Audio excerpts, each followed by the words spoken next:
Hi hello, welcome back to your family treasures. ഞാനിന്ന് വന്നിരിക്കുന്നത് വളരെ ടേസ്റ്റുള്ള, ഒട്ടും കയ്പില്ലാത്ത, ഒരു തുള്ളി എണ്ണ പോലും ചേർക്കാത്ത ഒരു ചെറുനാരങ്ങ അച്ചാറുമായിട്ടാണ്. വളരെ ടേസ്റ്റാണ്, ഒട്ടും കയ്പില്ല എന്നതാണ് അതിൻ്റെ പ്രത്യേകത. ഈ ഒരു വീഡിയോ സ്കിപ്പ് ചെയ്യാതെ കാണുകയാണെങ്കിൽ എങ്ങനെ ടേസ്റ്റായിട്ട് ഒട്ടും എണ്ണ ചേർക്കാതെ ഒട്ടും കയ്പില്ലാതെ അച്ചാർ ഉണ്ടാക്കുന്നത് നമുക്ക് കാണാം. ഞാനിവിടെ ഒരു 10 ചെറുനാരങ്ങയാണ് അച്ചാർ ഉണ്ടാക്കാനായിട്ട് എടുത്തു വെച്ചിരിക്കുന്നത്. നല്ലതുപോലെ വൃത്തിയായി കഴുകി തുടച്ച് ഒരു ചുവട് കട്ടിയുള്ള പാത്രം എടുത്ത് അതിൽ ഈ ചെറുനാരങ്ങ ഇടുക. അതിനുശേഷം ഒരു 2 ഗ്ലാസോളം വെള്ളം, ഈ ചെറുനാരങ്ങ പകുതിയോളം മൂടി നിൽക്കുന്ന വിധത്തിൽ വെള്ളം ഒഴിച്ചിട്ട് വയ്ക്കുക. പിന്നെ ഈ വെള്ളത്തിലേക്ക് ഞാൻ 1 ടേബിൾ സ്പൂൺ പഞ്ചസാരയും 1 ടീസ്പൂൺ ഉപ്പും കൂടെ ചേർത്തൊന്ന് ഇളക്കുന്നുണ്ട്. ഞാനിവിടെ ഒരു ചെറിയ കുക്കറിലാണ് എടുത്ത് വെച്ചിരിക്കുന്നത് കേട്ടോ. കുക്കറിലാണ് വെക്കുന്നതെങ്കിൽ അതിൻ്റെ വെയിറ്റ് ഇടാതെ വേണം നമ്മൾ അടുപ്പത്ത് വെക്കാനായിട്ട്.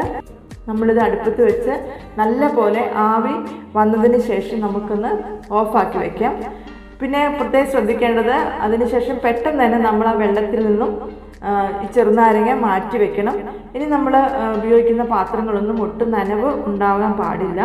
നല്ലപോലെ കഴുകി തുടച്ച് ഉണക്കിയെടുത്ത പാത്രങ്ങളായിരിക്കണം.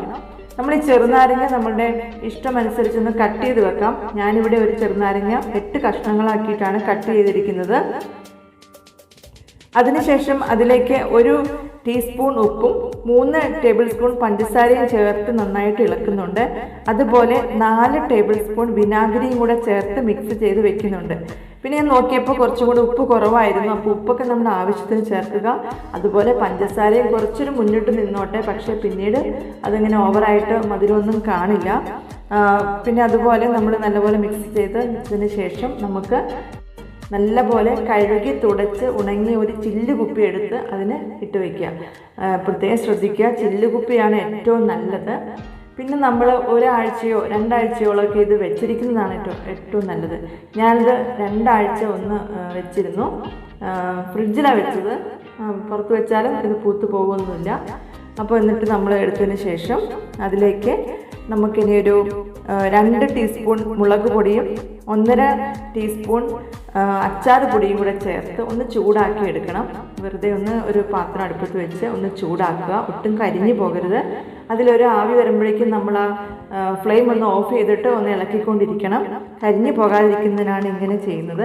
ഇത് ആറിയതിന് ശേഷം നമുക്ക് ഈ നാരങ്ങയിലോട്ട് ചേർത്ത് ഒന്ന് ഇളക്കി കൊടുക്കുക. ഇപ്പോഴും നമുക്ക് ആവശ്യത്തിന് ഉപ്പും പിന്നെ പഞ്ചസാര വേണമെങ്കിൽ പഞ്ചസാരയും വിനാഗിരി വേണമെങ്കിൽ വിനാഗിരിയും ഒക്കെ ചേർത്ത് കൊടുക്കാം.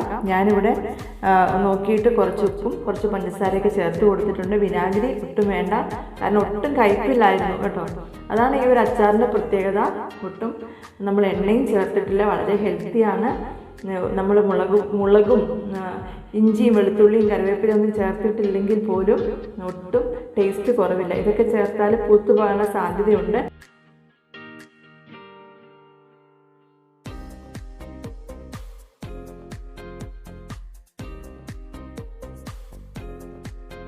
അപ്പോൾ ഈ ഒരു റെസിപ്പി എല്ലാവർക്കും ഇഷ്ടപ്പെട്ടു എന്ന് ഞാൻ കരുതുന്നു. നിങ്ങളുടെ അഭിപ്രായങ്ങളും നിർദ്ദേശങ്ങളും കമൻറ്റ് ബോക്സിലൂടെ അറിയിക്കണം. ഇനി അടുത്തൊരു വീഡിയോയുമായിട്ട് നമുക്ക് ഉടനെ കാണാം. Okay, bye, thank U.